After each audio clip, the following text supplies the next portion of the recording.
auspicious thing should begin with invocation of God. So I invite Mr. Jangam Shivakumar to begin the session with the Recording in Mangalacharan. progress. So Jangam Shivakumar, you can begin the Mangalacharan. ॐ गणानां त्वा गणपतिगुं हवामहे कविं कवीनामुपमश्रमस्तमम् ज्येष्ठराज्यं ब्रह्माणां ब्रह्मणस्पत आनुशृण्वन्नोदिभिः सीदसादनम् श्रीमहागणाधिपतये नमः हरिः ॐ Thank you, Mr. Shivakumar. I, Dr. Ashish J, welcome you all in the 17th day of the certificate course of Bharatiya Kala Ganana. In the previous two sessions, our resource person had explained about Kala and then Samskara. Today, our resource person, Dr. Dinakar Marathe, who is also the campus director of Ratnagiri Subcenter, is going to explain about Kala and Vastu Shastra. So I request sir to throw light on this topic. Thank you, sir. Sir, you can over to you, sir. Yes, thank you very much, Ashish.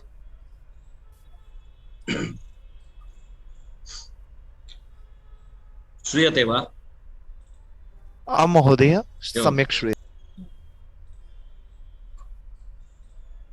सदाशिवसमारम्भां शङ्कराचार्यमध्यमाम् अस्मदाचार्यपर्यन्तां वन्दे गुरुपरम्पराम्. मूर्तित्वे परिकल्पितश्च शभृतो वर्त्मा पुनर्जन्मनाम् आत्मेत्यात्मविदां क्रतुश्चेजतां भृतामरज्योतिषां लोकानां प्रलयोद्भव स्थिति विभुश्चानेकधा श्रुतो वाचं न सदधात्वनेककिरणस्त्रैलोक्यदीपो रविः.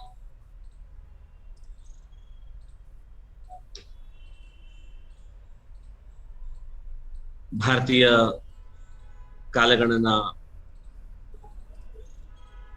पाठ्यक्रम में आज का मेरा विषय है वास्तुशास्त्र, वास्तु एवं काल। अर्थात वास्तुशास्त्र में काल का उपयोग अथवा वास्तु में काल, कॉन्सेप्ट ऑफ काल। यहाँ पर सभा में उपस्थित आचार्य कृष्ण कुमार पांडे महोदय, गोगटे जोगलेकर महाविद्यालय की संस्कृत विभाग प्रमुखा कल्पना आठले महोदया, डॉक्टर प्रसाद गोखले महोदय एवं डॉक्टर आशीष जे,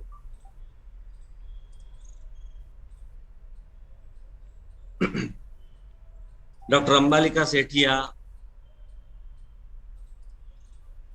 श्री रजत गौतम महोदय, श्री प्रणव मुळे, श्री अनुज शर्मा, आप सभी को मेरा प्रणाम एवं सभी जो सुधी श्रोतागण यहाँ पर उपस्थित है, जिनसे हम प्रतिदिन शास्त्र की चर्चा करते हैं, वह भी अपना फीडबैक हमारे साथ स्पंदन करते हैं, उनका उत्तर भी हमें प्रेषित करते हैं, उससे हम अत्यंत आनंदित हैं। तो आज मैं आप सबके सामने वास्तु एवं काल इस विषय पर थोड़ी सी चर्चा करना चाहूंगा। वसंति प्राणिनो यत्र इति वास्तु, यह वास्तुशास्त्र की व्युत्पत्ति है। यहाँ पर अभिप्राय है, वास्तुशास्त्र का मुख्य अभिप्राय यह है, निवास योग्य भूमि अथवा यह स्थान। वास्तुशास्त्र भी वेदों के जितना ही प्राचीन है। जितना प्राचीन ज्योतिष शास्त्र है, वेदों का ज्योतिष शास्त्र एक अंग है, ज्योतिष शास्त्र एक वेदांग है। ज्योतिष शास्त्र का भी प्रारंभ वेदों में कुछ संदर्भों से ही प्रारंभ हुआ। ठीक उसी प्रकार वास्तुशास्त्र का प्रारंभ भी वेदों में कुछ संदर्भों से ही शुरू हुआ है। प्रारंभ में वेद वेदांगादि वेद के ग्रंथों में, पुराणों में, पुराण के ग्रंथों में भी वास्तु शास्त्र का उल्लेख हमें प्राप्त होता रहा। तत्पश्चात उसको ज्योतिष शास्त्र का ही एक मुख्य अंग माना गया, अर्थात ज्योतिष शास्त्र एवं वास्तु शास्त्र यह अभिन्न है, ऐसी भी एक भावना कुछ आचार्यों के मन में थी।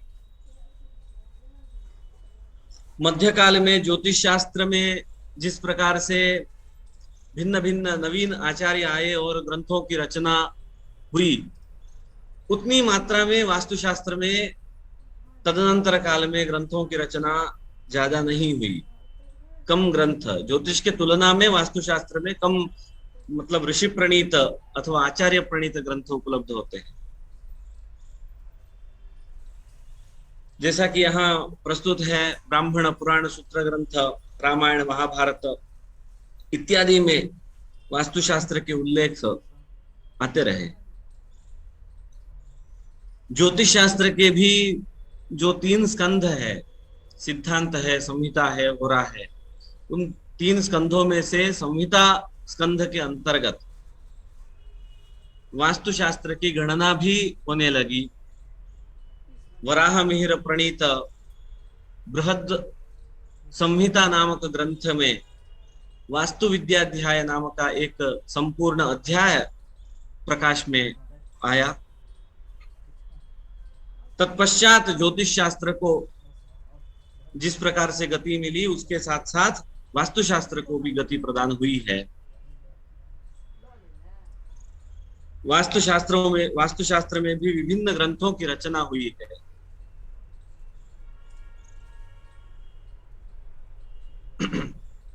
इस प्रकार वास्तुशास्त्र की प्राचीनता भी वेदों की जितनी ही है।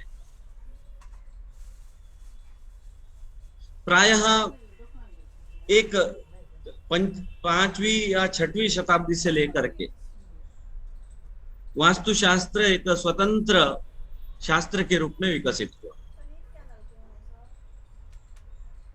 उसके पूर्व में भी मतलब शिल्पशास्त्र इत्यादि रचनाएं, उसको एक वास्तुशास्त्र को एक उपवेद भी मानते हैं आचार्य, लेकिन कुछ ग्रंथों की रचना ज्योतिष शास्त्र के जितनी नहीं हुई है, तो उसके साथ ही वास्तुशास्त्र को मानते हैं। ज्योतिष शास्त्र और वास्तुशास्त्र का परस्पर अत्यंत दृढ़ और मिथ संबंध है। जैसे ज्योतिष शास्त्र में दिग्देश और काल का महत्व है, ठीक उसी तरह वास्तुशास्त्र में भी दिक्, देश और काल का महत्व है। यह त्रिप्रश्नों का महत्व वास्तुशास्त्र में भी है। उसमें से दिक् हम मान सकते हैं कि प्राथमिक अवस्था में दिशा निर्णय, दिक् निर्णय करना यही प्रमुख है। अतः दिक् विषय वास्तुशास्त्र में अत्यंत महत्वपूर्ण पात्र है। लेकिन काल का भी महत्व है। स्वयं विश्वकर्मा वास्तुशास्त्र ग्रंथ में ऐसे उल्लेख करते हैं कि आदौ कालम परीक्षेत सर्व कार्यार्थ सिद्धये, कालो ही सर्वजीवानां शुभाशुभ फलप्रदः, कालातिक्रमणे दोषो द्रव्यहानिश्च जायते, देवानामपि देवीनां विप्रादीनां विशेषतः। काल ही मुख्य है। सभी किसी भी कार्य को प्रारंभ करने से पहले काल का चिंतन करना आवश्यक है। ठीक इसी प्रकार ज्योतिष शास्त्र में भी एक श्लोक हमें उपलब्ध होता है। पूर्वमायुः परीक्षेत पश्चात लक्षणमादिशेत, अनायुषान्तु मर्त्यानां लक्षणैः किं प्रयोजनम्। तो वहां पर आचार्य का यह कहना है कि सर्वप्रथम जातक के जन्म के पश्चात आयुष्य का निर्णय करना चाहिए। पूर्वमायुः परीक्षेत, आयुष्य अर्थात जीवन काल का निर्णय पहले करना है। पश्चात लक्षण आदिशेत, तत्पश्चात राजयोगादि जितने भी लक्षण कहने हैं तत्पश्चात कहने हैं, पहले पूर्व में आयु का परीक्षण करना चाहिए। अनायुषांतु मर्त्यानाम लक्षणे किम प्रयोजनम, अगर उस जातक को आयु ही नहीं है, आयुष्य नहीं है, तो लक्षण बताकर क्या प्रयोजन है। तो लक्षणे किम प्रयोजनम, इस प्रकार से वहां पर श्लोक कहते हैं और काल का महत्व वहां पर बताया गया है। ठीक उसी तरह यहाँ पर भी विश्वकर्म वास्तुशास्त्र ग्रंथ में आदौ कालम परीक्षेत सर्व कार्यार्थ सिद्धये कालो ही सर्वजीवानां शुभाशुभ फलप्रदः, इस प्रकार से काल की महत्ता को यहाँ पर बताया है। कालातिक्रमणे दोषो द्रव्यहानिश्च जायते इत्यादि उसके फल भी बताए हैं। फल के बारे में मैं अभी चर्चा नहीं करूंगा, तो वह अनुभव वेद्य ही है। देवानाम अपि देवीनाम, देवों के लिए भी काल का अनुसरण आवश्यक है। काल के अनुसार अर्थात मुहूर्त के अनुसार, काल विधान के अनुसार ही देव मानव इत्यादि सभी को आचरण करना है। तो यह अत्यंत प्रतिपाद्य यहाँ पर विषय है। यहाँ पर सम्रांगण सूत्रधार एक प्रसिद्ध ग्रंथ है वास्तुशास्त्र का, उसमें वास्तुशास्त्र के कुछ अंग बताए, उसमें आपको भ्रमित नहीं होना है। तो क्या ज्योतिष वास्तुशास्त्र के अंतर्गत ज्योतिष है, तो इस प्रकार का भ्रम आपको हो सकता है, भ्रमित नहीं होना है। ज्योतिष शास्त्र के कुछ बिंदु वहां पर, अर्थात ज्योतिष शास्त्र में भी एक अंग के रूप में वास्तुशास्त्र में कुछ विषयों को लिया गया है, यह वहां पर तात्पर्य है, उसको ग्रहण करना है। सामुद्रिक शास्त्र है। गणितंचैव, गणित शास्त्र है वो सर्वशास्त्रोपकारक है। काणादम पाणिनीयंच सर्वशास्त्रोपकारकम ऐसा कहते हैं शास्त्र में। व्याकरण और जो न्याय शास्त्र है जो सभी शास्त्रों के लिए उपकारक है, वैसे प्रायः विश्व में जितने भी शास्त्र है उन सभी शास्त्रों के लिए गणित अत्यंत आवश्यक है। गणित के बिना वह शास्त्र पूर्ण नहीं हो सकता। ज्योतिषम छंद एव च, ज्योतिष और छंद शास्त्र भी वास्तुशास्त्र का अंग बताया है। सिराज्ञानम, यह एक नया शब्द है। सिराज्ञान अर्थात भूमि अंतर्गत जल की सिराएं, जलनाड़ी। जो दकारगल एक बृहद संहिता में अध्याय आता है, उसमें इस भूमि अंतर्गत सिराओं का वर्णन उपलब्ध होता है। सिरा अर्थात नाड़ी, जल प्रवहन मार्ग जिसको कहते हैं, जो भूमि के अंतर्गत होता है। सिराज्ञानं तथा शिल्पम, शिल्प शास्त्र, यंत्र कर्म विधि तथा यंत्र कर्म विधि, इस प्रकार एतान्यंगानि जानीयात वास्तुशास्त्र से बुद्धिमान। अगर सही में परिपूर्ण वास्तुशास्त्री अगर किसी को बनना है तो इन सभी जो वास्तुशास्त्र के जो अंग यहाँ पर बताए, सभी अंगों के बारे में उसको जानकारी होना आवश्यक है। जैसे षडंगो वेदोध्येतव्यः, तो षडंग वे कोई किसी भी शास्त्र अध्ययन से षडंग वेद का अध्ययन करना है, तत्पश्चात शास्त्र अध्ययन करना है, तत्पश्चात ज्योतिष शास्त्र का अध्ययन करना है। ऐसे पूर्व में चर्चा हमारी हुई थी पांडे सर के व्याख्यान में। ठीक उसी तरह वास्तुशास्त्र पटु होने के लिए इस प्रकार जो वर्णित सभी अंगों का अध्ययन होना अनिवार्य है। यहाँ पर वास्तु शब्द से वसंती प्राणिनो यत्र इति वास्तु, ऐसा मैंने पूर्व में कहा। तो कुछ आचार्य कहते हैं ये भूमि ही एक वास्तु है, तत्पश्चात उस भूमि पर भवनादि इत्यादि का जो विचार है वह गौण है। भूमि ही पूर्ण रूप से एक वास्तु है, इस प्रकार भी वर्णन उपलब्ध होता है। वास्तु का अत्यंत विस्तार है। आज समाज में हम वास्तु के नाम से केवल अंतर्ग्रह का विभाजन ही देखते हैं, अथवा उतने तक ही हम सीमित हो गए। अर्थात पाकगृह, शय्यागृह अथवा धनगृह, धनागार, शौचालय इत्यादि की व्यवस्था कहाँ होनी चाहिए, बस इतने तक ही हम सीमित हो गए। कुछ आचार्यों का यह भी मानना है कि फ्लैट इत्यादि में यह वास्तुशास्त्र का विधान सही नहीं है, यह केवल भूमि पर गृह बनाने पर ही वास्तुशास्त्र को देखा जाना चाहिए।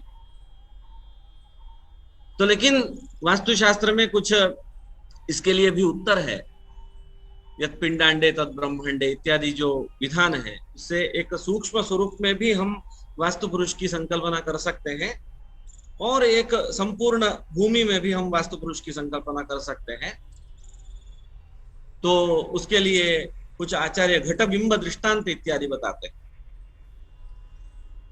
जैसे कि नदी में आपको चंद्र का बिंब पूर्ण रूप से दिखाई देता है और आपके पास नदी के पार्श्व में अगर कोई घट है और उसमें जल है, तो उस घटांतर्गत जल में जलपूरित घट में भी आपको पूर्ण चंद्र दिखाई देता है। तो उस घट के पार्श्व में आप अगर एक और घट रखेंगे और उसमें जल का पूरण करेंगे, तो उसमें भी आपको पूर्ण चंद्र दिखाई देता है। तो इस प्रकार से आप शतशः घट वहां पर जल निवेश के साथ रखेंगे तो उसमें पूर्ण रूप से ही चंद्र दिखाई देता है। तो इसको घटबिंब दृष्टांत कहते हैं। तो ठीक इसी तरह वास्तुशास्त्र, वास्तु का पुरुष वास्तु कार्य करता है, ऐसे आचार्यों का मत है। और इसलिए लघु घटक में भी पूर्ण रूप से वास्तु पुरुष विराजमान है एवं विस्तृत घटक में भी पूर्ण रूप से वास्तु विराजमान है और संपूर्ण भूमि पर वास्तु पूर्ण रूप से विराजमान है। इस तरह आचार्य कुछ तर्क देते हैं। वास्तु के मुख्य रूप से अभी मैंने जो चर्चा की, तो केवल गृह वास्तु की ही चर्चा ज्यादातर समाज में होती है, लेकिन गृह वास्तु वस्तुतः गौण है।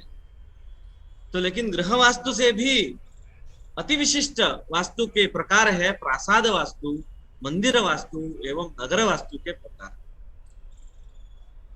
भारत जिसके लिए जाना जाता है, जिस शिल्प शास्त्र के लिए जाना जाता है, जिस वास्तु के नियमों के आधार पर बनाए हुए नगर के लिए जाना जाता है, जैसे कि अभी जितनी स्मार्ट सिटी अभी भारत में हो रही है, 100-200 स्मार्ट सिटीज अभी हो रही है। तो इतनी स्मार्ट सिटीज होने के बावजूद भी कोई विदेशी अगर यहाँ भारत में प्रविष्ट होते हैं और वह कहते हैं कि मुझे अत्युत्तम एक नगर का दर्शन करना है, तो हम उनको जयपुर अथवा मैसूर का दर्शन करवाते। तो अर्थात वह प्राचीन वास्तुशास्त्र के नियमों से युक्त वह नगर है, मैसूर नगर है अथवा जयपुर नगर की हम बात कर सकते हैं। तो इस प्रकार प्राचीन वास्तु के कारण आज हम पूरे विश्व में प्रसिद्ध है। अतः नगर वास्तु, मंदिर वास्तु, हमारे मंदिरों के कारण हम पूरे विश्व में प्रसिद्ध, और प्रासाद वास्तु, हमारे जो विशिष्ट प्रासाद है उसके लिए हम पूरे विश्व में प्रसिद्ध है। वस्तुतः पूरे विश्व भर से भारत में अगर कोई यात्री आता है तो वह केवल हमारे समृद्ध वास्तुशास्त्र का दर्शन करने आता, समृद्ध वास्तु नगरी का दर्शन करने आता, तो वह केवल हमारे समृद्ध वास्तु प्रासादों का दर्शन करने, वह हमारे वास्तुशास्त्र के नियम से युक्त मंदिरों का दर्शन करने आता, वह कोणार्क का सूर्य देवालय दर्शन करने आता। यात्री हमारे यहाँ श्रृंगेरी का विद्याशंकर मंदिर दर्शन करने आते हैं, यात्री यहाँ पर हम्पी का दर्शन करने आते हैं, यात्री यहाँ पर मैसूर का पैलेस देखने आते हैं, यात्री जयपुर देखने के लिए यहाँ पर उपस्थित है। इस प्रकार से प्रासाद वास्तु, गृह वास्तु और मंदिर वास्तु, तत्पश्चात नगर वास्तु, इतने देखिए ये कितने सुंदर मंदिर की यहाँ पर रचना आपके सामने प्रस्तुत है। यह मंदिर वास्तु। आगे यह देखिए नगर वास्तु है। पूर्व में नगर में भी भिन्न भिन्न प्रकार के नगर थे, अर्थात उसमें कारमुक वास्तु एक नगर होता था। समुद्र के तट में जो नगर है तो उसको कारमुक वास्तु कहते हैं। कारमुक अर्थात वो धनुष बाण की तरह तो उसका कर्व रहता है, तो अर्धचंद्राकृति में वह नगर रहता है, तो उस प्रकार के वास्तु को हम कारमुक वास्तु कहते हैं। तत्पश्चात कुछ सर्वतोभद्र, सर्वतोभद्र यह अति विशिष्ट शब्द है वास्तुशास्त्र में। सर्वतोभद्र प्रकार से ही मंदिरों की रचना होती थी। वस्तुतः आपको किसी तमिलनाडु इत्यादि में, दक्षिण भारत में आप अगर जाएंगे तो आपको वहां का एक मंदिर दर्शन करने के बाद उस नगर का प्रकार ज्ञात होता था। तो मंदिर अगर सर्वतोभद्र वास्तु से है तो पूरा नगर ही सर्वतोभद्र वास्तु से बना हुआ है, इस प्रकार हमें ज्ञान प्राप्त होता है। तो यह एक परंपरा है। आधुनिक जो वास्तुशास्त्री है, जो आर्किटेक्ट्स, तो वह भी हमारे परंपरा को दोष नहीं देते, उस परंपरा को ही आगे लेके चलते हैं। यह जो आधुनिक वास्तुशास्त्र है तो वह प्राचीन वास्तुशास्त्र का ही एक भिन्न स्वरूप है। कालानुसार, काल के अनुसार बना हुआ एक विशिष्ट स्वरूप है। यह प्राचीन मॉडर्न आर्किटेक्चर और एंशियंट हमारा वास्तुशास्त्र आर्किटेक्चर है, वह भिन्न नहीं है, शास्त्र समान है। शास्त्र में यह सब आधुनिक जो शास्त्रज्ञ है वह सब ऋषि है, यह एक परंपरा है। इसलिए यहाँ पर एक वाक्य आप देखिए, as an architect you design for the present with an awareness of the past for a future which is essentially unknown. यहाँ पर वाक्य का तो महत्व है ही, वाक्य के साथ साथ आप फॉन्ट पर भी ध्यान दीजिए। वहां पर जो पास्ट इन्होंने लिखा है उसको सबसे बड़े फॉन्ट पे लिखा, तो इसका मतलब हमें परंपरा को अति महत्व देने की आवश्यकता है। परंपरा सर्वोपरि है, इसलिए परंपरा मूल जो स्वरूप है शास्त्र का तो उसमें भेद नहीं होता। अथवा आधुनिक हम जितने भी वास्तुशास्त्र में हम कहते हैं कि ये मॉडर्न आर्किटेक्चर, ये प्राचीन सब बेकार, बेकार नहीं होता। तो प्राचीन अर्थात वह बीज है, वह तंतु है, तो उस तंतु को पकड़े रखना आवश्यक है, उस तंतु के साथ हमारा संबंध होना अत्यंत आवश्यक है। इसलिए यहाँ पर जो फॉन्ट साइज है पास्ट का, जो प्राचीन का अथवा गत काल का जो यहाँ पर दर्शक है, पास्ट भूत का, तो उसको बड़े फॉन्ट पे यहाँ पर दिया गया है, तो पास्ट। इसलिए परंपरा जो है उसका महत्व है, ये आधुनिक वास्तुशास्त्री भी मानते हैं। यह इसके लिए मैंने ये उदाहरण आपके सामने प्रस्तुत किया, और मैंने कुछ आधुनिक प्रकार, वास्तु के प्रकार भी यहाँ पर कुछ प्रस्तुत किए हैं, उसकी भी मैं चर्चा आपसे करूंगा। जैसे कि मैंने पहले कहा कि वास्तु में दिग्देश काल का विचार है जो है अत्यंत मुख्य है। ज्योतिष शास्त्र में जैसे दिग्देश और काल महत्वपूर्ण है, वैसे वास्तुशास्त्र में भी महत्वपूर्ण है। यहाँ पर दिग्ज्ञान का जो विषय है, दिशा, लेआउट और सनलाइट मैनेजमेंट, उसको आधुनिक भाषा में अगर कहना है तो सनलाइट मैनेजमेंट के अनुसार लेआउट बनाना, तो ऐसा कहते हैं। तो उसका सनलाइट मैनेजमेंट के साथ बनाना, इसका अर्थ होता है कि लेआउट को दिशाओं में बनाना, 4 जो प्रमुख दिशाएं हैं उसमें ही लेआउट को बनाना। लेकिन आज कहीं कुछ जगह हम गलती कर देते हैं कि उसका लेआउट बनता है तो उसमें विदिशाओं में वह लेआउट बनाया जाता है, अर्थात ईशान्य और आग्नेय, अथवा आग्नेय इस प्रकार से ईशान्य और नैऋत्य, अथवा आग्नेय और वायव्य, इन दिशाओं में भी लेआउट बनाया जाता है। तो एक बार लेआउट अगर बन गए तो तत्पश्चात वहां पर आप सनलाइट मैनेजमेंट की जो संकल्पना है वह आप ठीक रूप से नहीं कर सकते। तो क्योंकि हमें पूर्वाभिमुख, हमारे शास्त्र के अनुसार पूर्वाभिमुख अथवा उत्तराभिमुख ही ग्रह का निर्माण करना है। तो उसमें सनलाइट मैनेजमेंट का तात्पर्य है वह अयन अयन जो आप संकल्पना जानते हैं, उसके बारे में आपने पढ़ा है, तो वो दक्षिणायन और उत्तरायण के अनुसार, तो वहां घर के अंदर जो सूर्य का प्रकाश है तो वो भिन्न भिन्न प्रकार से आता है। तो उसके अनुसार ग्रह निर्माण करना। अगर ग्रीष्म काल उस प्रदेश में अत्यधिक है तो उस काल के अनुसार ही वहां का ग्रह निर्माण करना यह अत्यंत आवश्यक है। तो इसी को आधुनिक में open spaces, natural light, cross ventilation इत्यादि कॉन्सेप्ट से जाना जाता है। तो इसलिए इसको, ये दिक् जो संकल्पना है, इसको आधुनिक भी वास्तुशास्त्रज्ञ मानते हैं, बहुत अच्छी तरह से मानते हैं। सूर्य को बहुत महत्व देते हैं वास्तुशास्त्रज्ञ। संपूर्ण इस प्रकृति का, सृष्टि का आधार ही सूर्य है। तो सूर्य के आधार पर ही संपूर्ण वास्तुशास्त्र की निर्मित होना अत्यंत आवश्यक ही। तत्पश्चात देश, देश अर्थात प्रदेश, किस आप जिस प्रदेश में भवन निर्माण कर रहे हैं, भवन निर्माण जहां हो रहा है वह प्रदेश अर्थात देश, उसको हम कहते हैं। प्लॉट इसको आधुनिक भाषा में कह सकते हैं। तो भू परीक्षा, तो construction as per the land type and requirement, तो भूमि परीक्षण का विशिष्ट विधान हमारे प्राचीन ग्रंथों में बताया गया है।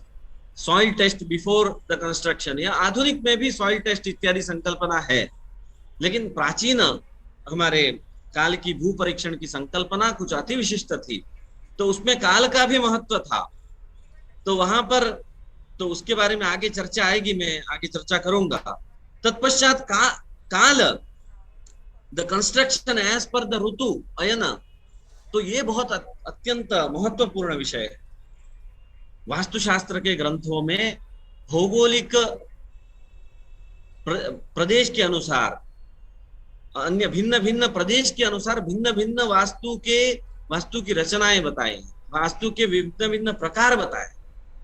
तो उन प्रकारों का अध्ययन करते हुए हमें भवन निर्माण करना है, यह अत्यंत आवश्यक है। Cities are planned after the survey of seasons and airflow, तत्र वायु प्रवहन, समुद्र के तट पर अगर नगर का निर्माण करना है तो समुद्र से वायु प्रवहन होगा, तो उसका मैनेजमेंट कैसे करना। अगर किसी अरण्य प्रदेश में करना है तो उसका कैसे करना है। अगर किसी पर्वत प्रदेश में भवन निर्माण करना है तो उसको कैसे करना है। तत्पश्चात ऋतुओं के अनुसार, जहां ऋतु तो 6 ऋतु है, लेकिन भारत में ही आप देखेंगे कि अलग अलग प्रदेश में एक एक ऋतु का ज्यादा प्राधान्य होता है। अर्थात आजकल तो ग्रीष्म ऋतु का दबदबा है पूरे भारत में, लेकिन फिर भी कुछ जगह शीत ऋतु का महत्व है, कुछ जगह वर्षा ऋतु का ज्यादा महत्व है, कुछ प्रदेश में ग्रीष्म ऋतु का ज्यादा महत्व है। इस प्रकार इन ऋतु के अनुसार भी गृह निर्माण करने की व्यवस्था भी यहाँ पर बताई गई है। तो यह काल का, वास्तु के साथ काल का संबंध में यहाँ पर जोड़ने की चेष्टा कर रहा हूँ, मैं प्रयास कर रहा हूँ। तो उसके बाद देखिए कि हम अभी नगर का निर्माण करते हैं, लेकिन उसमें प्राकार अथवा नगर की सीमा इत्यादि का निर्णय हम आधुनिक नगर निर्माण में हम नहीं देखते, तो अथवा उसकी अनदेखी करते हैं। तो जैसे जैसे जनसंख्या में वृद्धि हुई वैसे वैसे हम नगर का विस्तार कर देते। तो उससे क्या है, जनसंख्या में वृद्धि और ट्रैफिक की समस्या, उससे आरोग्य की समस्या, उसके साथ साथ सब प्रकार का क्वालिटी ऑफ लिविंग जो है, क्वालिटी ऑफ लाइफ है, जो समाप्त हो रहा है। तो उसके लिए प्राचीन काल में हमारे यहाँ तो कुछ प्राकार की व्यवस्था थी। तो मतलब नगर को बहुत ज्यादा बढ़ने नहीं देते थे, उसका विस्तार होने नहीं देते थे। तो उसके एक सीमांकन हुआ करता था, एक प्राकार अथवा उसका एक महाद्वार, तो उससे आगे नहीं। तो इतने ही लोग उसमें रहेंगे, इतने लोगों के लिए यह नगर है। तो यह एक निर्णय हमारे ग्रंथों में बताया गया, लेकिन आज हम इसको नहीं देखते, उसके कारण हमें समस्या है।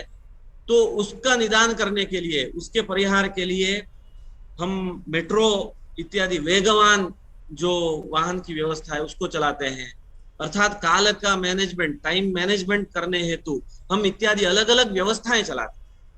लेकिन जो पेरिस में 15 मिनट सिटी कॉन्सेप्ट, ये जो नए आधुनिक में भी प्राचीन जो हमारे वास्तुशास्त्र की संकल्पना है, अर्थात छोटे छोटे नगर, माइक्रो नगर निर्माण की जो संकल्पना है, वह आज भी कुछ देशों में प्रचलन में है और प्रसिद्ध भी हुई है। पेरिस में एक 15 मिनट सिटी कॉन्सेप्ट जिसको कहते हैं, कहीं भी आपको एक जगह से दूसरी जगह जाना 15 मिनट से ज्यादा नहीं समय लगने वाला है। तो इस प्रकार की नगर रचना पेरिस में हुई है, उसके बारे में मैं आगे चर्चा करूंगा। यह देखिए वर्षा ऋतु अनुकूल वास्तु। मैंने कहा कि यह जो चित्र में आपको वास्तु का एक प्रकार दिख रहा है, जो गृह निर्माण की पद्धति यहाँ पर दिख रही है, यह वर्षा ऋतु अनुकूल वास्तु की पद्धति। अर्थात यहाँ पर आप वर्षा ऋतु में भी आपको यहाँ पर समस्या नहीं होगी इस प्रकार के गृह में। तो देखिए पानी बहने के लिए जहाँ यहाँ जो व्यवस्था है, यहाँ जो टाइल्स की व्यवस्था है, जो आकार है गृह का जो जहाँ बनाया गया है, उसका आप अवलोकन कर सकते हैं। आप अगर कोंकण प्रांत से हैं तो आपके लिए यह नया नहीं है, लेकिन दूसरे प्रांत से अगर है तो इस पर आप ध्यान दीजिए। नेक्स्ट, ग्रीष्म ऋतु अनुकूल यह वास्तु की संकल्पना है।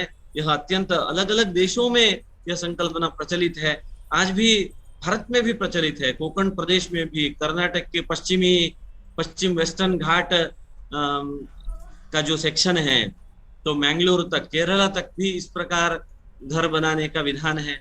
देखिए यहाँ पर वुडन क्या होता है, वुडन सीलिंग आपको देखने को मिलेगा। तो ये वुडन अगर फ्लोर आपको कहीं दिखाई दिया, इसका मतलब ये क्या बोलते हैं, शीतकाल फ्रेंडली ग्रह है, विंटर फ्रेंडली। तो अगर आपको सीलिंग वहां पर वुडन दिखाई दिया तो आपको समझना है ये समर फ्रेंडली है। तो यह एक बहुत अच्छा विधान आपको यहाँ पर देखने को मिल रहा है। ये शीतकालानुकूल वास्तु है, यहाँ पर फ्लोर आपको वुडन मिलेंगे। और ये जो नीचे एक चित्र है वहां पर आप देख सकते हैं कि किस प्रकार का वास्तु वहां पर बना है। इस प्रकार शीतकालानुकूल वास्तु, जहां जिस प्रदेश में जिस ऋतु का आधिक्य है, उस प्रदेश के अनुसार वास्तु निर्माण का विधान हमारे ग्रंथों में बताया। और सभी जो ग्रंथ लिखे गए हैं आचार्यों द्वारा, वह तत्त प्रदेश के आवश्यकताओं को ध्यान में रखते हुए ही लिखे गए। आपके मन में यह भ्रम नहीं होना चाहिए कि यह वास्तु के ग्रंथ में ऐसा लिखा है, लेकिन यहाँ ग्रंथ में लिखा है कि दक्षिणमुखी गृह वर्जित है, लेकिन दक्षिण भारत के ग्रंथों में लिखा रहता है कि दक्षिणमुखी गृह प्रशस्त है गृह निर्माण के लिए।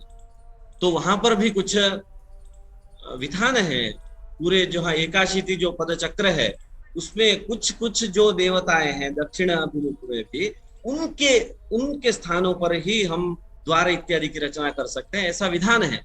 हर एक नियम का एक अपवाद तो होता है। तो इस प्रकार हमें वह ग्रंथकार कौन से प्रदेश का है उसको देख करके हमें वास्तु की रचना करनी चाहिए। यह देखिए 15 मिनट सिटी का जो मैंने आपको बताया कि यह पेरिस की संकल्पना है, और इसमें काफी हद तक सफलता भी उनको प्राप्त है। यह हमारे प्राचीन ही संकल्पना है, अर्थात सेल्फ सफिशिएंट यह सिटी है। 15 मिनट के अंतराल में आपको सब कुछ प्राप्त होना है। देखिए अभी आधुनिक जो स्मार्ट सिटी की संकल्पना है, तो उसमें आपको मोबिलिटी के लिए ज्यादा प्राधान्यता देखने को मिलती है। अर्थात आपको कोई वस्तु चाहिए, अगर वो 20 किलोमीटर पर है तो आपको 5 मिनट में वहां पर पहुंचने के लिए मेट्रो की व्यवस्था की गई। लेकिन यहाँ 15 मिनट सिटी कॉन्सेप्ट में ऐसा नहीं। आपको जो वस्तु चाहिए वह 20 किलोमीटर दूर जाकर मेट्रो से जाकर खरीदने की अपेक्षा वह वस्तु यही आपको उपलब्ध होनी चाहिए, ऐसी एक व्यवस्था है। सेल्फ सफिशिएंट, यह महात्मा गांधी की भी एक संकल्पना थी। उन्होंने भी स्वयंपूर्त ग्राम की संकल्पना हमें दी थी। तो उसके अनुसार उन्होंने जो संकल्पना हमारे वास्तुशास्त्र के पारंपरिक ग्रंथों के अवलोकन के पश्चात ही दी है, तो उसके अनुसार हम अगर हमारे नगर और ग्राम को विकसित करेंगे तो हम निश्चित रूप से समृद्ध होंगे। तो कालानुरूप हम गृह निर्माण करने में सक्षम होंगे, ऐसा मुझे लग रहा है। 15 मिनट सिटी कॉन्सेप्ट के पश्चात यहाँ पर भूमि परीक्षण, जो पहले मैंने बताया, स्वभ्रम अथवाम्बुपूर्णम पदशतमित्वा गतस्य यदि नोनम।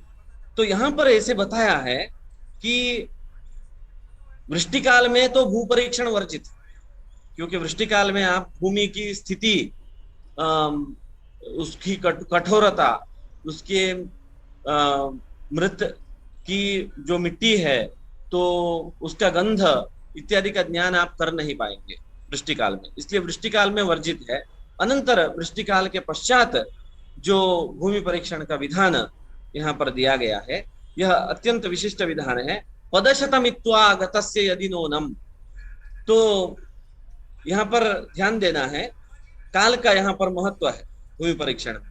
तो इस प्रकार से एक गड्ढा बनाते हैं और उसमें इसको पूरी तरह से पानी से भर दिया जाता है। तत्पश्चात अंबु पूर्णम, तो पूर्ण रूप से अंबु से पानी से इसको भर देने के बाद पदशतमित्वा गतस्य यदि नोनम न ऊनम, शतपद चलकर हमें लौटना है। शतपद चल के लौटने के पश्चात यदि पानी कम नहीं होगा, पूर्ण ही जल रहेगा, इसका मतलब गृह निर्माण के लिए यह वास्तु अत्यंत योग्य वास्तु है, ऐसे हमें ज्ञान होता है, ऐसे आचार्यों ने। अर्थात इसमें अगर जल अगर नीचे चला गया, इसका अर्थ इसमें रेत का प्रमाण ज्यादा है, अथवा इस वास्तु में कुछ दोष है, इसके यहाँ की मिट्टी इतनी दृढ़ नहीं है, इसलिए यहाँ अगर वास्तु निर्माण करना है तो बहुत ज्यादा नीचे हमें फाउंडेशन की व्यवस्था करनी होगी, इसलिए यह वास्तु निर्माण के लिए योग्य नहीं है। क्योंकि प्राचीन काल में एक पुरुष तक ही खनन होता था, अर्थात शल्य निष्कासन इत्यादि विधि में भी शास्त्रकारों में बताया है कि एक पुरुष तक खनन करके, अथवा जलांत तक, अथवा एक पुरुष, अगर जल प्राप्ति होती है तो वहां पर रुकना है, फिर आगे कोई दोष नहीं, अन्यथा एक पुरुष तक खनन करके तत्पश्चात गृह निर्माण करना है, उसके ऊपर गृह निर्माण करना है, तो उस पर पंचांग निर्माण करना है, इस प्रकार बताया गया। तो यह भूमि परीक्षण में भी काल का जो एक महत्व है, काल का जो एक विषय था, तो उसको मैंने आपके सामने रखा।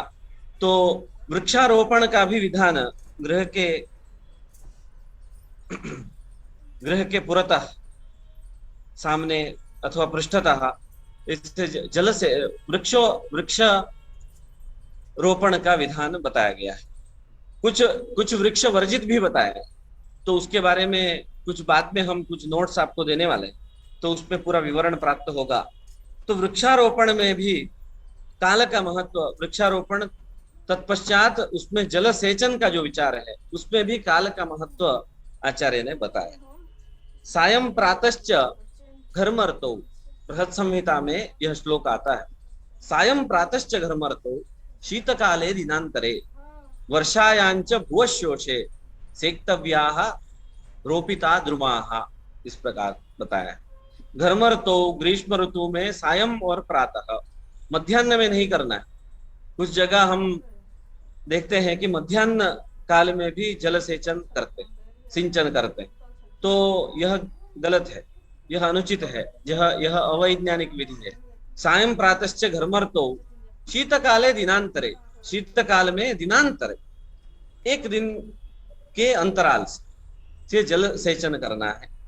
तो वर्षायांच भुवशोषे, तो वर्षा में भी बताया विधान, अर्थात ऐसा नहीं है कि वर्षा में हमें कुछ करना नहीं है, तो वर्षा में वृष्टि आएगी तो उसमें पानी नहीं देना है। भुवशोषे, हमें देखना है कि वृष्टि कुछ दिन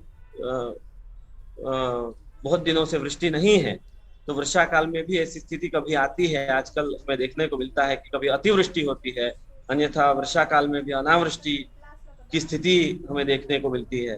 तो भूवशोष है, भूमि अगर शुष्क है तो उसको देख करके तब हमें जल का सेचन सिंचन वहां पर करना है। इस प्रकार का भी विधान बताया गया है। इसलिए यहाँ जल सेचन में भी काल का महत्व है। आगे कूप खनन, तो वास्तु में, गृह वास्तु में यह भी अत्यंत एक मुख्य विषय है, कूप खनन विचार।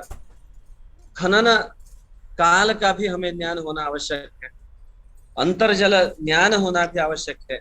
साधारणतः ईशान्य के दिशा में कूप खनन शुभ होता है, ऐसे आचार्य मानते हैं। लेकिन आज केवल एक 60-40 के प्लॉट में तो आपको आप कहेंगे कि केवल यही ईशान्य भाग में ही हम खनन करेंगे, तो ऐसा उचित नहीं होगा। तो कुछ भूमि अंतर्गत जल ज्ञान के कुछ प्राचीन प्रकार भी है। नारिकेल से जल ज्ञान का प्रकार है, कुछ लौह से जल ज्ञान का प्रकार है, तत्पश्चात कुछ वृक्ष विशेष से जल ज्ञान का प्रकार है, वृक्ष की शाखाओं के उपयोग से जल ज्ञान का प्रकार है, अथवा आधुनिक जो सैटेलाइट के माध्यम से अंतर्जल को देखने का कुछ विधान है, नारिकेल से देखने का विधान है। इस प्रकार भिन्न भिन्न विधान से हम अंतर्जल का ज्ञान करते हैं। तत्पश्चात खनन काल के बारे में भी आचार्य ने यहाँ पर वर्णन किया है। वृष्टि काल में, वर्षा ऋतु में तो निश्चित रूप से नहीं करना है, कूप खनन आदि का कार्य नहीं करना है, क्योंकि वहां उस समय जो शुष्क अथवा वंध्या जो जलशिराएं होती, तो ऐसी जलशिराओं में भी जल का प्रसार होता है, जल का प्रवहन होता। तो इसलिए इस प्रकार ऐसे स्थानों में, ऐसे काल में, अगर वृष्टि काल में आप कूप खनन करेंगे कि तो सब जगह आपको जल प्राप्ति होगी, लेकिन वह काल युक्त नहीं है, ऐसा कहा है। उत्तरायण में अर्थात शीतकाल के पश्चात ही तो कूप खनन के लिए युक्त काल है। तो उसमें कुछ योग को देखने का भी विधान है। ज्योतिष शास्त्र में चतुर्थ स्थान को पाताल स्थान ऐसी संज्ञा है। पाताल स्थान तो जल, अंतर्गत जल का विचार हम किसी भी जातक के, अर्थात इस भूमि का जो स्वामी है उस स्वामी के जातक के चतुर्थ स्थान से निर्णय करते हैं। चतुर्थ स्थान के साथ अगर चंद्र का जल को बताने वाले ग्रहों का संबंध अगर हो, तो चंद्रादि का संबंध हो, और चतुर्थ स्थान शुभ हो, तो ऐसे स्थिति में वहां पर जल प्राप्ति के ज्यादा संकेत, अधिक संकेत हमें मिलते हैं। तो इसके लिए प्रश्न मार्ग नामक एक ग्रंथ में चंद्रगुप्ती नामक एक विचार भी बताया गया है। उसका मैं यहाँ पर विश्लेषण नहीं करूंगा, लेकिन चंद्रगुप्ती विश्लेषण से, चंद्रगुप्ती के द्वारा अगर हम विश्लेषण करेंगे तो निश्चित रूप से मतलब जल प्राप्ति स्थान को हम जान सकते हैं, हम उसका ज्ञान प्राप्त कर सकते हैं। इस प्रकार कूप खनन में भी काल का विचार विशिष्ट रूप से बताया गया। कालानुसार ये जो मार्ग निर्माण का विधान है, कालानुसार अर्थात पूर्व पृष्ठा मार्ग भूमि कार्य, तो यह भी इस प्रकार की भूमि भी पूर्व पृष्ठ की तरह भूमि होनी चाहिए, मार्ग भूमि होनी चाहिए, तो वह हाईवे होना चाहिए, ऐसा बताया गया है शास्त्र के ग्रंथों में। तो ये कहाँ के लिए? जहां पर वृष्टि ज्यादा होती है, वर्षा काल, वर्षा ऋतु ज्यादा जिस प्रदेश में होता है उस प्रदेश के लिए ही यह विधान बताया। सामान्यतः वृष्टि काल में ही रास्ते खराब हो, तो इसलिए हमें पूर्व पृष्ठ ही मार्ग भूमि बनानी चाहिए। आजकल सीमेंट के जो रास्ते बन रहे हैं उसमें यह विधान नहीं अपनाते, लेकिन पूर्व में प्राचीन काल में इसी प्रकार से होता था, इसलिए हमारे वास्तुशास्त्र के ग्रंथों में भी इसका उल्लेख है। तो यह जानकारी के लिए मैंने आपके सामने यह विषय प्रस्तुत किया है। और इसके पश्चात गृहारंभ साक्षात जो काल का संबंध वास्तुशास्त्र में आता है, तो मैंने अब तक गृह निर्माण में, भूमि परीक्षा में और गृह के परितः वृक्ष में एवं गृह के लिए जो अत्यंत आवश्यक है कूप के निर्माण में इत्यादि काल का कैसे महत्व होता है, यह मैंने आपके सामने प्रस्तुत किया। और गृह निर्माण स्थान निर्धारण में कैसे काल का महत्व होता है, यह भी मैंने आपके सामने प्रस्तुत किया। तत्पश्चात अभी गृहारंभ काल कुछ शास्त्र दृष्टिया, ज्योतिष शास्त्र के दृष्टिया, पंचांग दृष्टिया गृहारंभ काल क्या है, यह आपके सामने मैं प्रस्तुत करूंगा। आरंभंच समाप्तिश्च, समाप्तिश्च ऐसे होना चाहिए ना, समाप्तिश्च प्रासाद पुरवेशमनाम उत्थिते केशवे कुर्यात् न प्रसुप्ते कदाचन। उत्थिते केशवे, यहाँ पर उसका अर्थ है उत्तरायण में इसको करना चाहिए। चातुर्मास्य में जब देव शयन होता है, अर्थात राक्षस देवासुराणाम अन्योन्यम अहोरात्रम विपर्ययात् इति, ऐसी इस प्रकार सूर्य सिद्धांत में कहा गया है। तो 6 महीने देव के लिए दिन है और 6 महीने असुरों के लिए दिन होता है। तो दक्षिणायन का काल है, उसमें ज्यादातर असुरों के लिए वह दिवा काल होता है, तो देव के लिए वह रात्रि काल होता है। इसलिए उस समय अगर हम कोई श्रेष्ठ कार्य करते हैं तो उसका फल हमें पूर्णतः प्राप्त नहीं होता। इसलिए आरंभंच समाप्तिश्च, आरंभ और समाप्ति भी, तो गृह का आरंभ अर्थात वो जो इष्टिका स्थापन से जो गृह आरंभ करते हैं हम, तो वहां से लेकर के तत्पश्चात गृह प्रवेश, गृह निर्माण समाप्ति के बाद गृह प्रवेश का जो विधान है, तो वह दोनों भी उत्थिते केशवे अर्थात विशेष रूप से उत्तरायण के काल में इसको करना है। न प्रसुप्ते कदाचन, इस प्रकार बताया। सूर्ये कार्मुक मीनगे सुरगुरौ सिंहे विधौ दुर्बले, तो किन किन किस समय में गृहारंभ नहीं करना है यह यहाँ पर बताया। यह सब दुष्ट योग ही यहाँ पर बताए। सूर्य कार्मुक मीनगे, तो सूर्य धनु अर्क और मीन अर्क ऐसे एक दोष बताया शास्त्र में। सूर्य का धनु राशि में और मीन राशि में रहना, तो कार्मुक मीनगे, कार्मुक अर्थात धनु, तो सूर्य का धनु राशि में और मीन राशि में रहना। सुरगुरु सिंहे, और सिंह राशि में गुरु का होना। विधु दुर्बले, विधु चंद्र है तो उसके दौर्बल्य में, उसकी दुर्बलता के काल में, अर्थात चंद्र कब सबल होता है कब दुर्बल होता है यह कैसे जानना है।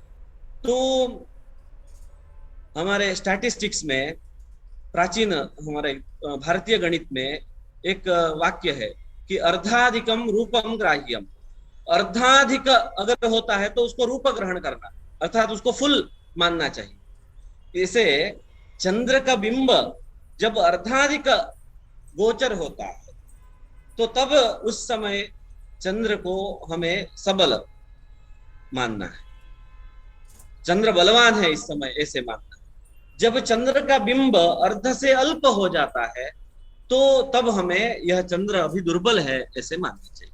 तो ये कब होता है, तो पूर्णिमा के दिन चंद्र का पूर्ण बिंब का दर्शन हमें होता है। तत्पश्चात कृष्ण पक्ष में बिंबाल्प होता है, हर दिन बिंब में ह्रास होता है। तो यह ह्रास सप्तमी के बाद अर्ध से भी कम यह चंद्र का बिंब हो जाता है, तो उस दिन से चंद्र को दुर्बल मानता है। तत्पश्चात अमावस्या में तो अति दुर्बल चंद्र रहता है। तत्पश्चात वृद्धि करता है चंद्र, वृद्धि करते करते करते अष्टमी के दिन चंद्र अर्ध से अधिक रूप धारण कर लेता है। तो तब अर्ध से अधिक जब रूप धारण करता है तो उस दिन से चंद्र को हम शुभ मानेंगे, अर्थात यह प्रबल है, इस प्रकार से हम मानते हैं। जन्म कुंडली में भी जन्म के समय अगर अमावस्या एवं अमावस्या से पूर्व 7 दिन और तत्पश्चात 7 दिन जन्म है तो उनके जातक में चंद्र दुर्बल होता है। चंद्र मन का कारक कहा गया है, मन का कारक चंद्र होने से उस व्यक्ति का भी मन दुर्बल रहता है। और पूर्णिमा और उसके पूर्व और पश्चात अगर चंद्र रहते हुए किसी का जन्म होता है तो उसका मन, उसका मन जो है अत्यंत प्रसन्न रहता है और सबल रहता है, बलवान रहता है, इस प्रकार तो समझ। तो गंडांत व्यतिपात वैधृति दिने, गंडांत गंडांत नक्षत्रों में और व्यतिपात वैधृति दग्ध तिथि इत्यादि शुक्रेस्ते अथ गुरौ च पात समये विष्ट्याम च मासेधिके, शुक्र के अस्त में, गुरु के अस्त में, तो इस प्रकार इस ऐसे काल में चंद्रे पाप विलोकिते, चंद्र को अगर पाप ग्रह की दृष्टि हो, च सहिते कार्यम न किंचित शुभम, उस प्रकार कोई कार्य करना यह शुभ नहीं माना गया है। तो उस समय गृह निर्माण, गृहारंभ अथवा गृह प्रवेश नहीं करना है, ऐसे आचार्य का मत है। यह काल का एक विशेष है, मुहूर्त विशेष है, यहाँ पर मैंने बताया। सौम्य फाल्गुन वैशाख माघ श्रावण कार्तिका मासास्यु गृह निर्माणे पुत्रारोग्य फलप्रदा। किन मासों में? मार्गशीर्ष, फाल्गुन, वैशाख, माघ और श्रावण, कार्तिक मास में आरंभ करने से पुत्र आरोग्य आदि की प्राप्ति होती है। इस प्रकार फल में हम नहीं जाएंगे, अर्थात शुभ होता है, इस प्रकार से इसको समझना है। नेक्स्ट, चैत्रे शोककरम गृहादिरचितम स्यान् माधवेर्थ प्रदम ज्येष्ठे मृत्युकरम शुचौ पशुहरम तवृद्धिदम श्रावणे, ऐसे होना चाहिए। शून्ये भाद्रपदे त्विषे कलिकरम मृत्युक्षयम कार्तिके धान्यम मार्ग सहस्योर दहन भीर मासे श्रियम फाल्गुने इति भवेत्। तत्र चैत्र में गृहारंभ यह शोककर है, वैशाख में धन प्राप्ति, इस प्रकार से अलग अलग मास में। यहाँ पर देखिए माधवे अर्थात वैशाख मास के लिए यहाँ पर बताया गया है, यह उसका पर्याय पद है। तो यह भी हमें ध्यान देना है। चैत्र वैशाख आदि का मधुश्च माधवश्च वसंता ऋतु इत्यादि जो वेद में उल्लेख आता है, तो वेद काल में चैत्र वैशाख आदि मासों के मधु मास, माधव मास, इस प्रकार से नाम हुआ करते थे। तो इसको भी आपको ध्यान देना है। ये श्लोकादि का अध्ययन करने से हमें वह ज्ञान भी प्राप्त होता है। नेक्स्ट, यह तिथि में द्वितीया, पंचमी, मुख्या, तृतीया, षष्टिका तथा इत्यादि जो कौन से तिथि में ग्रहारंभ श्रेष्ठ है, ये यहाँ पर बताया गया है। नेक्स्ट, वार है, वार बताया है। सौरेन्दु जीव सौम्यानाम, यहाँ पर भी देखिए जीव, इंदु, सौर तो सूर्य है, जीव यह गुरु का पर्यायवाची, गुरु के लिए जीव कहते हैं। भार्गव शुक्र के लिए कहते हैं, शुक्र का पर्यायवाची है। भार्गवस्य च वासरे सूर्यपातादिकम कार्यमिष्टम इत्यादि बताया गया है। उत्तरेपि च रोहिण्याम पुष्ये मैत्रे करद्वये धनिष्ठा द्वितीये पौष्टे ग्रहारंभ प्रशस्यते। उसके उत्तर आप देख लीजिए। उत्तरात्रेय रोहिणी आदित्यंच ध्रुवम स्थिरम, इस प्रकार बताया। उत्तरात्रेय रोहिण्यः आदित्यंच ध्रुवम स्थिरम। उत्तरात्रय अर्थात उत्तरा भाद्रपदा और उत्तराषाढ़ा, यह तीन नक्षत्र, और रोहिणी नक्षत्र और आदित्य रविवासर, ये इनको ध्रुव संज्ञा दी गई है, ध्रुव संज्ञा प्रदान की गई, अर्थात ध्रुव नक्षत्र एवं यह ध्रुव वार है। इसमें गेह निर्माण और स्थिर कार्य जितने भी है, वह सब कार्य स्थिर मुहूर्त में, स्थिर नक्षत्रों में करने चाहिए, ऐसे ग्रंथों में बताया गया है। नक्षत्र भूशयन, जहां देखिए सूर्य महानक्षत्र से चंद्र नक्षत्र तक गणना करना। आपको मैंने इसके पूर्व की कक्षा में भी सूर्य का महानक्षत्र क्या होता है यह बताया। सूर्य जिस नक्षत्र में होता है, रहता है, तो उसको हम सूर्य का महानक्षत्र कहते हैं। अर्थात ये जो मैंने वृष्टिकाल के लिए विशेष नक्षत्र बताए कि मृगादि से स्वाति नक्षत्र तक जो सूर्य के स्थितिवश, इसको हम वृष्टि के नक्षत्र कहते हैं। अर्थात सूर्य सामान्यतः 13 दिन तक एक नक्षत्र में रहता है, 13.25 दिन लगभग। तो उतना समय उसको महानक्षत्र कहा जाता है। और दिन नक्षत्र हम चंद्र के नक्षत्र को कहते हैं। सामान्यतः एक दिन एक नक्षत्र में चंद्र का निवास होता है, क्योंकि चंद्र की दिनगति 13 अंश है और एक नक्षत्र का मान भी सामान्यतः 13 अंश और 20 कला है, 20 कला है, तो 1320। तो इसलिए एक नक्षत्र का मान 13 डिग्री है, इसलिए एक दिन चंद्र एक नक्षत्र में एक दिन रहता है, इसलिए उसको दिन नक्षत्र कहते हैं उस नक्षत्र को। और सूर्य स्थित नक्षत्र को महानक्षत्र कहते हैं। तो यहाँ पर गणित आप देख लीजिए, महानक्षत्र से चंद्र नक्षत्र तक गणना करनी है, तो वह संख्या अगर 5, 7, 9, 22, 29 और 26, 19 और 26 हो तो उसको पृथ्वी शयन, भूशयन है ऐसा समझना चाहिए। पृथ्वी शयन में गृहारंभ, तड़ाग एवं वापी का खनन यह प्रशस्त नहीं है, यह मुख्य रूप से हमें देखना चाहिए। वह उत्तरायण होने पर भी हमें भूशयन का मुहूर्त तो देखना ही है, नहीं तो आप कहेंगे कि उत्तरायण में यह नियम लागू नहीं होता है क्या? ऐसा नहीं, उत्तरायण में भी होता है। उत्तरायण में भी भूशयन को देख करके ही बाकी अन्य मुहूर्तों का विधान हमें करना है, अन्य मुहूर्तों को देखना चाहिए। नेक्स्ट,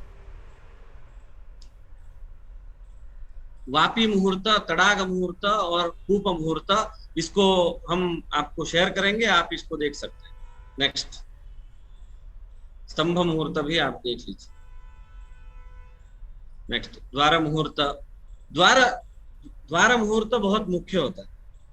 तो गृह निर्माण में दक्षिण भारत में ज्यादा यह प्रचलन में है कि पहला अर्थात शिलान्यास जो है, शंकु स्थापना, यह अत्यंत मुख्य मुहूर्त होता है। उस तो तत्पश्चात गृहारंभ होता है, तत्पश्चात इष्टिका मुहूर्त इत्यादि बोलते हैं। तत्पश्चात एक द्वार का मुहूर्त जो है, द्वार बिठाने का, मुख्य द्वार का जो मुहूर्त है, जो अत्यंत मुख्य माना जाता है। अश्विन्याम उत्तरा हस्त पुष्य श्रुति मृगेशु च स्वातो पोष्णे च रोहिण्याम द्वार शाखावरोपणम। तो द्वार निर्माण के लिए यह जो नीचे कहे गए नक्षत्र है वह मुख्य बताए गए हैं। नेक्स्ट, वाम रवि का एक विचार बताया है। वाम रवि अर्थात आपका घर अगर पूर्वाभिमुख है तो लग्न से 8, 9, 10, 11, 12 स्थानों में सूर्य का होना अर्थात वाम रवि है। दक्षिण मुख में अगर ग्रह है तो लग्न से 5, 6, 7, 8, 9 स्थानों में होना उसको वाम रवि कहते हैं। पश्चिम में है तो पश्चिमाभिमुख ग्रह है तो 2, 3, 4, 5, 6 स्थानों में वाम रवि है। उत्तर मुख ग्रह में लग्न से 11, 12 और 1, 2, 3 स्थानों में रवि अगर होगा, सूर्य होगा, तो उसको वाम रवि कहते हैं। अर्थात इन स्थानों में सूर्य के, थोड़ा पीछे लीजिए, इन स्थानों में सूर्य के रहने पर वाम रवि होता है, जो गृह प्रवेश के लिए अत्यंत शुभ माना गया है। तो गृह प्रवेश मुहूर्त को हम जब देखेंगे, गृह प्रवेश मुहूर्त का निर्णय करते हैं, तो वाम रवि का निर्णय हमें निश्चित रूप से करना चाहिए, ऐसे विधान। नेक्स्ट, समय समाप्त हो गया है। नूतन ग्राम प्रवेश मुहूर्त विचार। तपसी नभसी मार्गे माधवाख्ये तपस्ये गुरुभृग बुधवारे नंदपूर्णा जयासु मृदुध्रुव शशिपुष्ये वासवे स्वातिर्क्षे नवनगर निवेशम वास्तुशास्त्रे प्रतिष्ठम। मुहूर्त माध ग्रंथ का यह, मुहूर्त मार्तंड ग्रंथ का यह श्लोक है। तो फाल्गुन भाद्रपद मार्गशीर्ष, यह देखिए उसके पर्यायवाची भी, तपसी नभसी मार्गे माधवाख्ये तपस्ये, तो इन मासों के नाम दिए हैं, फाल्गुन भाद्रपद मार्गशीर्ष वैशाख और माघ ये महीने, तथा गुरु शुक्र और बुध ये वार, और नंदा पूर्णा और जया यह तिथियां, नंदा भद्रा जया, रिक्ता तिथि को छोड़ करके, 4, 9 और 14 तिथि को छोड़ करके, मृदु और ध्रुव संज्ञा वाले नक्षत्र, ध्रुव मैंने अभी बताया कि आपको उत्तरात्रय रोहिणी, उत्तरात्रय और रोहिणी नक्षत्र में, और पुष्य धनिष्ठा स्वाति ये नक्षत्र अथवा ऊपर जो महीने वार तिथि रह गए हैं उनमें से जिस दिन वे हो उस दिन गांव या नगर में प्रवेश करना ऐसा शुभ होता है, ऐसा हमारे मतलब मुहूर्त के ग्रंथों में बताया गया है। तो इस प्रकार से आज हमने वास्तुशास्त्र के संदर्भ में, अर्थात ये अत्यंत व्यावहारिक विचार आज जो प्रस्तुत हुआ है, तो इसमें कुछ हमारे आचार्यों के मत है, कुछ मेरे अनुभव के मत है, कुछ मेरे गुरुमुख से प्राप्त मत भी मैंने यहाँ पर प्रस्तुत किए हैं। तो उसमें अगर कुछ आपको ठीक लगा है तो उसका ग्रहण करना है, अन्यथा उसको जो आपको युक्ति युक्त नहीं लग रहा है उसका त्याग करना है। इतना कहकर मैं मेरे वाणी को विराम देता हूँ और धन्यवाद। Thank you, sir. The session was very informative, sir. The way you related Kala and Vastu Shastra was wonderful. You have extended the boundaries of Vastu Shastra from the construction of building to the town planning, and the solution for the water crisis is need of the day, and you described it in detail. You have selected most essential topic of Vastu Shastra and served it in the capsule of 1 hour. Behalf of all, I thank you once again, sir. So we conclude the session with the Shanti Pata. Om Purnamada Purnamidam Purnat Purnamudachyate Purnasya Purnamadhaya Purnameva Vasishyate. Om Shanti Shanti Shanti. Thank you, sir.